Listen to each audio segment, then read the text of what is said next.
Mga chinggo, ito naman yung national costume performance ni Atisa Manalo. And sobrang excited ako guys na mapanood to. Kaya play na natin to without further ado. Let's begin in 1, 2, 3, go. By the way guys, pancam shot to. Audience view. Tara, play na natin to. Alright. So, here we go. Whoa. Grabe ang ganda. Wow! Parang Barbie umiikot sa ganda. Grabing natkos niya. Ang ganda ng detalye ng kanyang natkos. Sobrang kinikilabutan ako guys. Ang lakas makapinoy ng kanyang natkos. Wow. Ang ganda ni Atisa.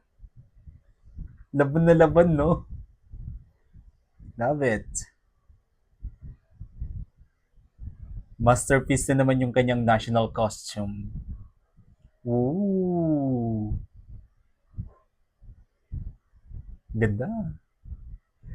Wow, sobrang galing ni Atisa. Ang ganda ng kanyang national costume, work of art.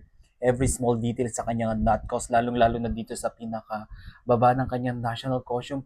Grabe, sobrang ganda.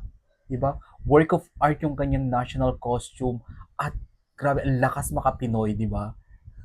Ang lakas makapinoy. Habang pinapanood ko yung performance siya guys, tumatayo talaga yung balahibo ko. At nakaka-proud bilang isang Pilipino na meron tayong ganito kagandang national costume na pwedeng ipagmalaking sariling atin talaga.